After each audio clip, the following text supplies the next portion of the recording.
खबरदार रहने के लिए चैनल को सब्सक्राइब करें और प्रेस करें बेल आइकन।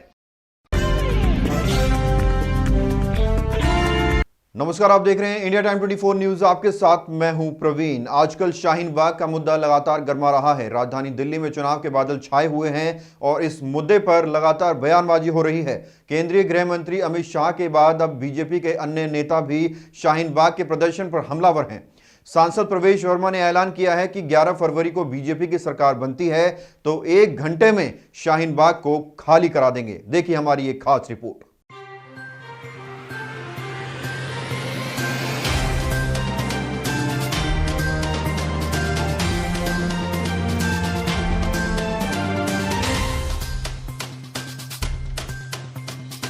नागरिकता संशोधन एक्ट के खिलाफ शाहीन बाग में जारी प्रदर्शन दिल्ली चुनाव का अहम मुद्दा बन चुका है। भारतीय जनता पार्टी से पश्चिमी दिल्ली के सांसद प्रवेश वर्मा ने एक सभा में ऐलान किया है कि अगर 11 फरवरी को भारतीय जनता पार्टी की सरकार बनती है तो वे 1 घंटे में शाहीन बाग को खाली करा देंगे। एक तरफा चुनाव है।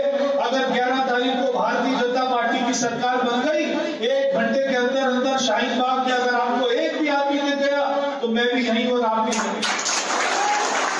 शाहीन बाग के मसले पर बीजेपी नेता लगातार बयानबाजी कर रहे हैं और इसे राजनीतिक साजिश का हिस्सा बता रहे हैं। शाहीन बाग में पिछले करीब 40 दिनों से नागरिकता संशोधन एक्ट के खिलाफ प्रदर्शन चल रहा है, जो कि अब दिल्ली विधानसभा चुनाव में आर पार की जंग का मसला बन चुका है। एक सभा के दौरान बीजेपी सांसद ने कहा, ये बात नोट करके रख लेना, ये चुनाव छोटा मोटा चुनाव नहीं है, बल्कि ये देश में स्थिरता और एकता का चुनाव है।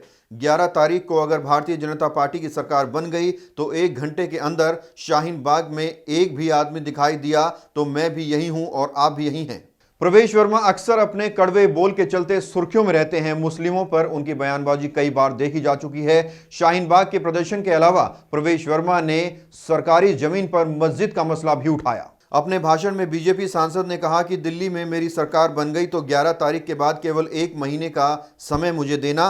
मेरी लोकसभा क्षेत्र में जितनी मस्जिद सरकारी जमीन पर बनी हैं उन सभी मस्जिदों को हटा दिया जाएगा। गौरतलब है कि बीजेपी की ओर से शाहीन बाग का मसला दिल्ली के चुनाव में जोर शोर से उछाला जा रहा है। हाल ही में अमित शाह ने एक सभा में कहा था कि दिल्ली वाले इतनी जोर से ईवीएम का बटन दबाएं कि करंट शाहीन बाग तक पहुंचे। बीजेपी की ओर से इस मामले पर आम आदमी पार्टी और कांग्रेस पर निशाना साधा जा रहा है। सोमवार को ही केंद्रीय मंत्री रविशंकर प्रसाद ने आरोप लगाया था कि शाहीन बाग में देश को तोड़ने वाले बैठे हैं, जो टुकड़े टुकड़े गैंग का हिस्सा हैं।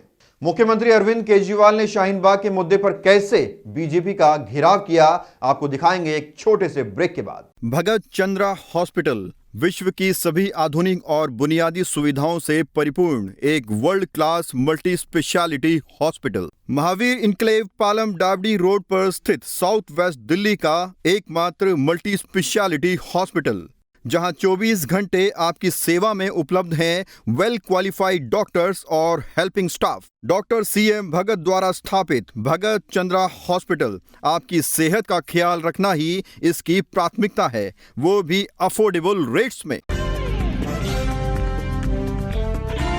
और ब्रेक के बाद आपका स्वागत है। बीजेपी की ओर से लगातार हो रही बयानबाजी के बाद अरविंद केजरीवाल का बयान भी सामने आया है। अपने ट्वीट पर उन्होंने क्या लिखा था, जरा देखिए। अरविंद केजरीवाल ने ट्वीट किया, शाहीन बाग में बंद रास्ते की वजह से लोगों को परेशानी हो रही है। भाजपा नहीं चाहती कि रास्ते खुलें।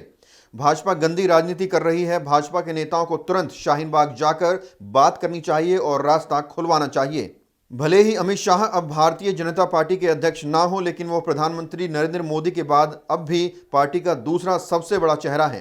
पीएम मोदी ने अनाधिकृत कॉलोनियों के मसले पर धन्यवाद रैली कर दिल्ली चुनाव का बिगुल तो फूंका था, लेकिन उसके बाद से उन्होंने कोई भी सभा नहीं की। दिल्ली विधानसभा चुनाव की लड़ाई इस वक्त अपने चरम पर है और लगातार प्रचार प्रसार जारी है। आम आदमी पार्टी एक बार फिर अरविंद केजरीवाल की अगुवाई में चुनाव लड़ रही है, तो वहीं भारतीय जनता पार्टी ने कोई चेहरा न उतारकर प्रधानमंत्री नरेंद्र मोदी का नाम इस्तेमाल करने की ठानी है। अब देखना यह होगा कि इस चुनावी रण में जीत का परचम कौन लहराता है। इस खबर में फिलहाल इतना ही। देश और दुनिया की तमाम खबरों के लिए आप बने रहिए हमारे साथ और देखते रहिए इंडिया टाइम 24 न्यूज। नमस्कार। खबरों से खबरदार रहने के लिए चैनल को सब्सक्राइब करें और प्रेस करें बेल आइकन।